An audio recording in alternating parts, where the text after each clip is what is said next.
We're going to begin creating the UI for our block. WordPress provides two different places for your UI, which are both important. Right now, the setting that displays our content is the Save function. Right above it, I'm going to create an arrow function called Edit. These two functions will display our content, but in different locations. The Edit function will display the content on the Gutenberg editor. The Save function will display the content on the front end. You can consider this the final result. The Edit function is where you'll be placing the UI for editing the block. This includes buttons or input fields. You can also use this function to add content on the sidebar. Basically, anything related to the editor should be placed here. Just like the Save function, you're required to return JSX. I'm going to copy the return statement from the Save function and paste it into the Edit function. This is only temporary. Soon enough, you'll be able to see the difference between these two functions. Before we get into coding the content for our block, let's accept in the props object. Both functions accept in the props object, so be sure you're accepting that in. In the previous section, we went over React and the props object. As a refresher, the props object contains the properties and attributes passed down to your component.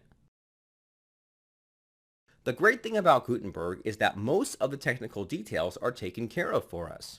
We don't have to worry about the code that makes Gutenberg function. A general high-level overview will suffice.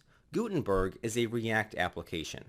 Most React applications are structured as components. When we went over components, we only made one component. However, you can have as many as you like in an application. The way most developers go about it is by building one component, and that component will load in more components. The component at the top level is considered the parent component. Any components loaded below it are child components. The data for the whole application is usually stored at the parent component level. The parent component will then pass down the data to the children components.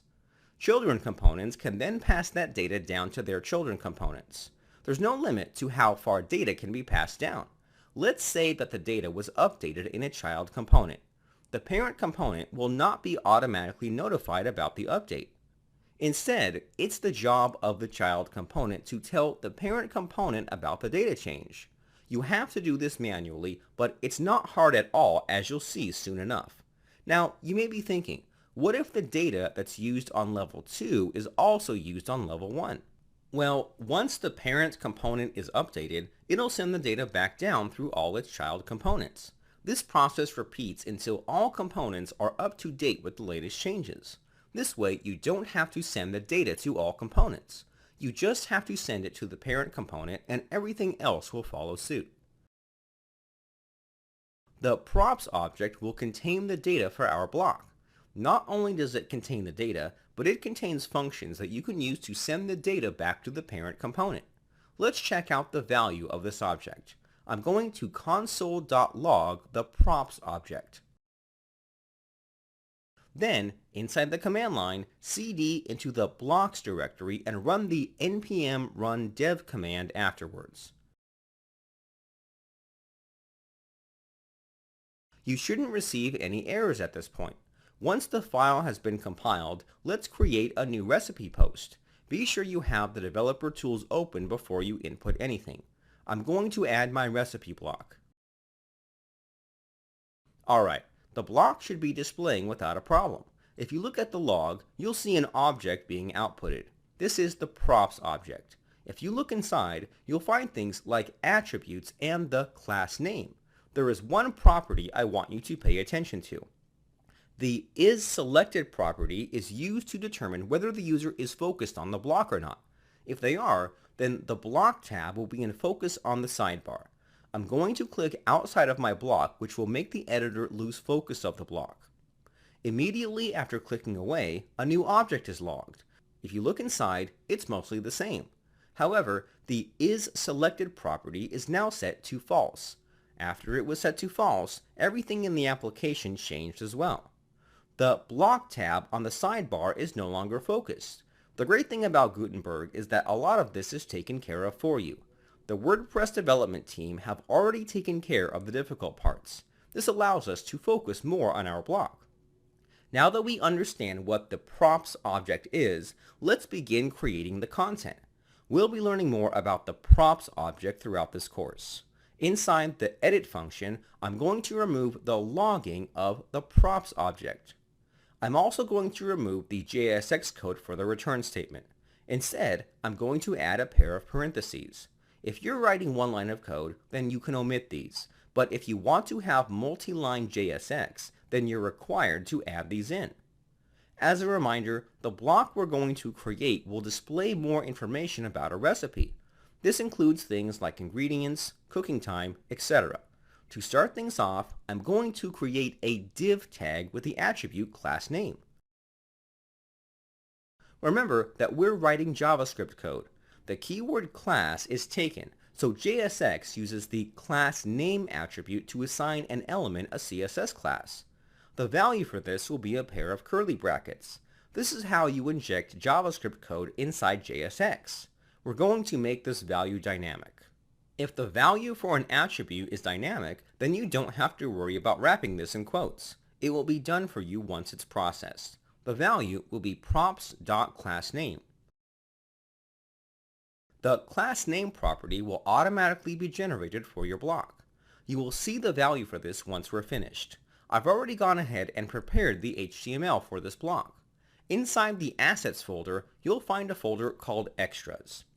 Open the recipe-block-template.txt. Copy everything and paste it into the div tag. There's nothing super special going on here. We have an unordered list with the class listUnstyled applied to it. Something I want to note is that the listUnstyled class is only available within our theme's styles. We haven't enqueued any styles for the Gutenberg editor. I want you to keep this in mind, as what we see on the Gutenberg editor will be slightly different than what we'll see on the front end. In reality, you will always want both styles to look the same. This way, the user won't get surprised when they view their post. Usually, what they see on the admin is what they expect to see on the front end. Inside this list, we have a general overview of the recipe. Inside the strong tags, I'm going to wrap the text with the double underscore function. I want you to do the same.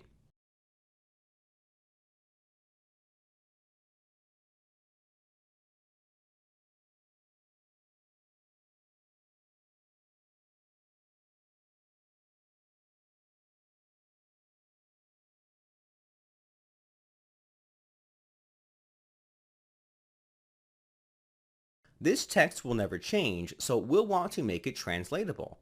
We also have this text with uppercase letters that end with PH. PH is short for placeholder. We'll be replacing this with dynamic values, but for now, we'll leave this as is. Save your changes. Webpack should be able to process the changes without any error. Let's view what we have so far. I want you to create a new recipe post. Make sure your developer tools are opened.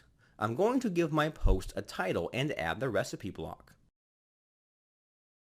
You shouldn't receive any errors related to our block. The block should output the unordered list with our text translated. I want you to publish this post.